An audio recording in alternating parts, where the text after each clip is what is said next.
আসসালামু আলাইকুম সবাইকে। অপরাধী ভালোবাসা গল্পের 13 নম্বর পার্ট। তো বেশি কথা না বলে চলুন গল্প শুরু করা যাক। সবাই গাড়িতে উঠে বসলো। ঢাকা পৌঁছাতে প্রায় সন্ধ্যা হলো। মেহেরাব, স্বার্থ এবং শেহের চলে গেছে নিজেদের গন্তব্যে। অর্ণব, প্রেম এবং মাশফিক চৌধুরী মিলে সব জিনিস বাড়ির ভেতর নিয়ে এলো। ক্লান্ত সবাই জার্নি করে। নুসরাতের ভীষণ খারাপ লাগছে, বারে বারে গা গুলি আসছে। বেহরোজ বেগম বাড়ির ভেতর ঢুকে নিশাকে বললেন, নিশা নুসরাতকে নিয়ে ঘরে যা। নিশা নুসরাতকে নিয়ে ঘরে চলে যেতেই কায়নাত নিজের ব্যাগ নিয়ে নিশার ঘরে চলে এলো। ঘরের লাইট ফ্যান সব অন করে কিছুক্ষণ থ মেরে বসে রইল সেখানেই। নিশা আস্তে আস্তে সে ওয়াশরুম থেকে গোসল দিয়ে বের হলো। ভীষণ গরম লাগছিল, এখন একটু আরাম লাগছে। রাতে বাইরে থেকে খাবার আনলেন মাশফিক চৌধুরী। বাড়ির বউগিন্নি সবাই বেশ ক্লান্ত। এই শরীর নিয়ে রান্নাঘরে যাওয়ার কি দরকার। রাতে খাওয়া দাওয়া শেষ হলে সবাই সকালে ঘুমিয়ে পড়লেন। মাঝে একদিন রেস্ট নিয়ে আবারও কাজে ব্যস্ত হলেন সবাই। প্রেম হসপিটাল, অর্ণ এবং মাশফিক চৌধুরী অফিস। নিশার সামনেই এসেছি, কদিন বাকি আছে আর। সে পড়াশোনা বেশ ভালো, তাই তো টেনশন ছাড়াই ঘুরে এলো দূরদেশে। আজ মঙ্গলবার, আকাশটা আজ মেঘলা। কালো রঙের মেঘগুলো ভাসছে আকাশ জুড়ে। দমকা হাওয়ায় দুলছে নিশার ঘরের জানালা পর্দাগুলো। কায়নাত চুলগুলো ছেড়ে দিয়ে পা বাড়ালো ছাদের দিকে। অনেকদিন হলো বৃষ্টিতে ভেজা হয় না, আদরে বৃষ্টির কোনাগুলো স্পর্শ করা হয় না। আজ সে রাঙাবে নিজেকে সেই পানিতে। গুটি গুটি পা ফেলে ছাদে এলো সে। নিশা বাসায় নেই, বান্ধবীর বাড়িতে গেছে নিশা। নিশা অবশ্য যাওয়ার আগে কায়নাতকে নিয়ে যেতে চেয়েছিল, কিন্তু সে যায়নি। এখন সময় দুপুর গড়িয়েছে, দিনের মধ্যাংশ বলা যায়। আজ বৃষ্টি হলো খুব, ঘন্টাখানিক বৃষ্টিতে ভিজলো সে।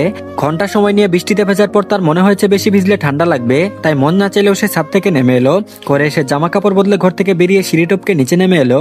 এই বাড়িতে ওর ভালো লাগে না, মানুষবিহীন স্থান মনে হয় ওর কাছে। নিশা থাকলে একটু ভালো লাগে, আর নুসরাতের সাথে সে এত ফ্রি নয়। নুসরাত হাসি খুশি, তবে কায়নাতের কাছে কেমন যেন ভয় হয়। এই তো নুসরাত ড্রয়িং রুমে সোফায় বসে আছে। কায়নাতকে নুসরাত হাতের ইশারায় ডাকলো। কায়নাত ধীর কদমে কাছে এগিয়ে গিয়ে বসলো পাশে।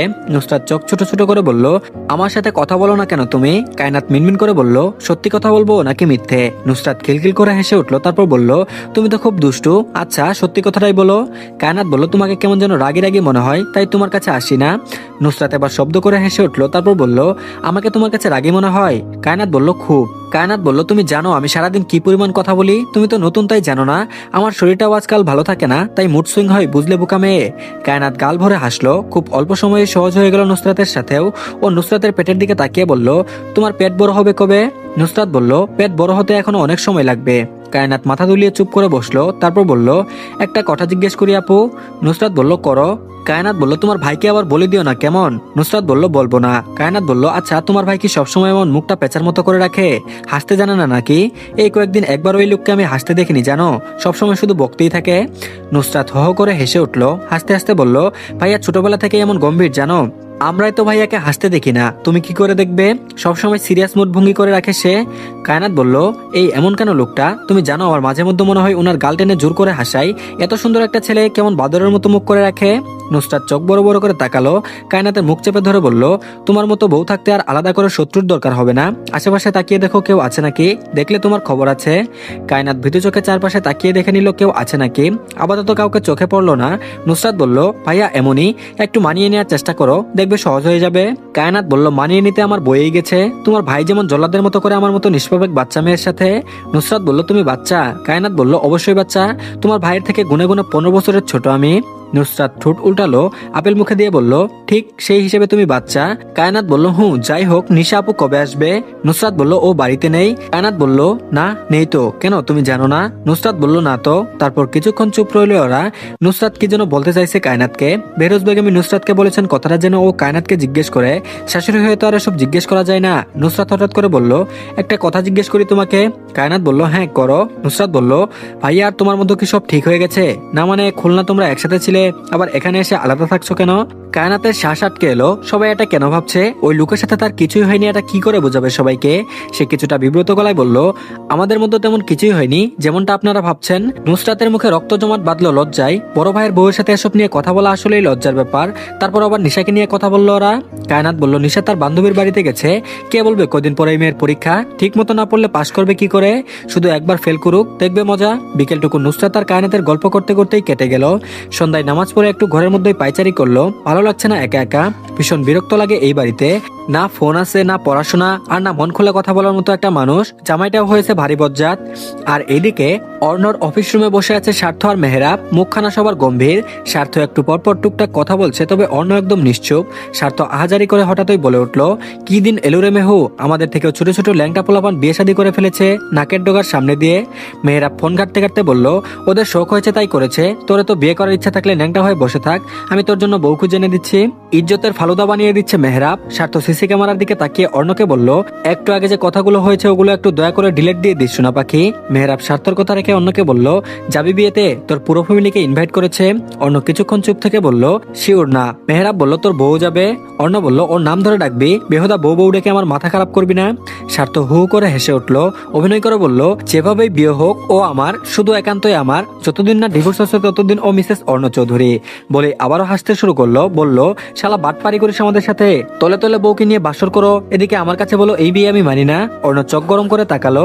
স্বার্থ ব্যঙ্গ করে বলল, নিজের গোয়ায় গুই রেখা তোরা অন্যকে খুঁচাইতে যাস, তোকে কি শরম করে না? মেহরাব বলল, তুই আগে তোর পাছা পরিষ্কার কর, তারপর আমাকে বলিস। অর্ণ দাঁত চেপে কটমট করে বলল, স্বার্থ আর একটা ফাউল কথা বলে তোর 14 গোষ্ঠীর নাম ভুলিয়ে দিব। স্বার্থ বলল, তোরা আসলেই মানুষ না, মির্জাফরের বংশধর। অর্ণ ও মেহরাব দুজনেই চুপ রইল। স্বার্থ সবসময় বক বক করতেই থাকে, এই নতুন কিছু নয়। তাদের এক ভার্সিটি লাইফের বন্ধু সাজিদের ছোট ভাই সাজ্জাদের বিয়ের দাওয়াত পেয়েছে ওরা। বয়সে সাজ্জাদ ওদের থেকে 5-6 বছরের ছোট হবে। এ নিয়ে স্বার্থর বুক ফাটা আর্তনাদ। বেচারা 30 পেরিয়েছে, অথচ এখনো বিয়ের নাম নেই। শালার একটা ফ্যামিলিও হয়েছে, ধরে ধরে বিয়ে দিলেও তো পারে। পরশু গায়ে হলুদ, তার পরের দিন বিয়ে, দাওয়াত পেয়েছে 3 দিনের, বউ ভাত বিয়ে আর হলুদ সন্ধ্যা, বিশাল বড় করে বিয়ের অনুষ্ঠান হবে। এত মানুষের মাঝে অর্ণ যেতে চাইলো না। এমনিতেই বেশি মানুষ তার ভালো লাগে না, তার মধ্যে 1000 জনের মাঝে 1000 প্রশ্ন, জাস্ট বিরক্তিকর।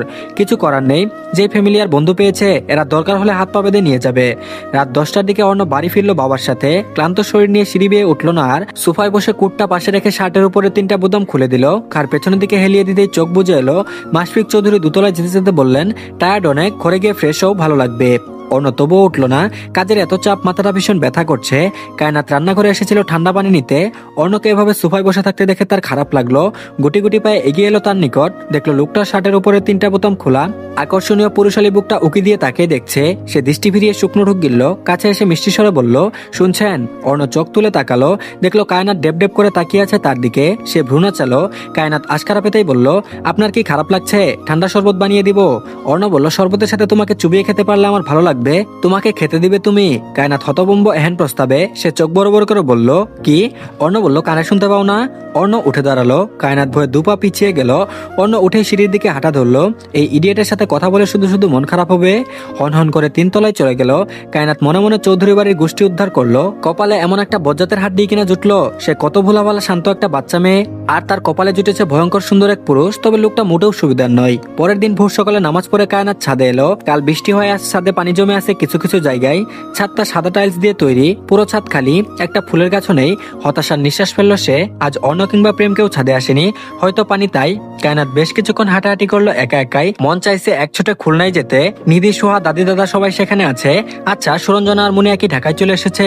এতদিনে তো চলে আসার কথা। কায়নাতের কাছে ফোন নাম্বার আছে। নিশা ঘুম থেকে উঠলে কল করবে বলে ভাবলো। কি একটা গরিব মার্কা শ্বশুর বাড়ি পেয়েছে, এত টাকা থাকতেও তাকে একটা ফোন কিনে দিতে পারে না। মনে মনে কায়নাত খুব বকলো অর্ণকে। জামাই হিসেবে লোকটা একটুও ভালো না। একটা মাত্র বউ, একটু ঘুরতে নিয়ে যাবে, যা চাইবে তাই দিবে, যত্ন নিবে, ভালোবাসবে, তা নয়। লোকটা সারাক্ষণ শুধু ধমকাই। মাঝে মধ্যে মনে হয় তুলে এক আছাড় মারতে। কায়নাতের যদি শক্তি থাকতো তাহলে নিশ্চিত একদিন সুযোগ বুঝে লোকটাকে আছাড় মারতো। কুত্তা ভাগ্য হলে যা হয় আর কি। ওই লোককে তুলে আছাড় মারার স্বপ্ন স্বপ্নই রয়ে যাবে। সকালবেলা নাস্তা করতে বসেছে সবাই। প্রেম ভীষণ বিরক্ত। 2 দিন পর পর হসপিটাল অব দিতে পারবে না সে। বাপের হসপিটাল হলে এক কথা ছিল, বাপের পা ধরেও বোঝানো যেত, কিন্তু এখানে নিজের বিয়ের বয়স পেরিয়ে যাচ্ছে, সেখানে বাচ্চা পোলাওয়ানের বিয়ের দাওয়াত খেতে হচ্ছে। স্বার্থ অনেকক্ষণ ধরে অর্ণকে কল করছে, তবে সে কল ধরছে না। মূলত অর্ণ ফোন ঘরে রেখে এসেছে। অর্ণকে না পেয়ে প্রেমের নাম্বারে কল করেছে সে। খাওয়ার মাঝখানে ফোনের শব্দে সবাই প্রেমের দিকে তাকালো। প্রেম বিরক্ত হয়ে ফোন চোখের সামনে ধরলো। দেখলো গোবর ঠাসা নাম দিয়ে সেভ করা নাম্বার। স্বার্থ কল করেছে। প্রেম কল রিসিভ করে স্পিকার অন করে দিল। ওপাশ থেকে স্বার্থ বলল, শালার ঘরে শালা, তোর ভাই কই? প্রেম বলল, খেতে বসেছে। স্বার্থ বলল, ওর ফোন কই? প্রেম বলল, জানি না। স্বার্থ বলল, ভালো মতো ক প্রেমের বাচ্চা। প্রেম দাঁত কেমির করে বলল, সকাল সকাল তোমার ফালতু কথা শুনবার সময় নেই আমার। স্বার্থ ওপাশ থেকে খুক খুক করে কেসে বলল, 20 টাকার পুদিনা তোমাকে আমি ডট ডট ডট। প্রেম ঠাস করে কল কেটে দিল, কাশি উঠে গেছে তার, নিশা নাক মুখ কুচকে রেখেছে। ওই লোকের কবে বুদ্ধি হবে, কি মুখের ভাষা। কায়নাত প্রেমকে পানি এগিয়ে দিল। বেহরুজ বেগম ও মাশফিক চৌধুরী বেশ বিব্রত হলেন। ছেলেগুলো বজ্জাতের হাড্ডি, এক একটা যদি মানুষ হতো তাও মনকে একটু সান্ত্বনা দেয়া যেত। তো ধন্যবাদ সবাইকে। এই পার্টটি এই পর্যন্তই, পরবর্তী পার্টগুলো দিয়ে দেওয়া হয়েছে, কমেন্ট বক্সে লিঙ্ক পেয়ে যাবেন। তো সবাই দেখে নেবেন আর সবাই চ্যানেলটিকে সাবস্ক্রাইব করে দিন। আল্লাহ হাফেজ।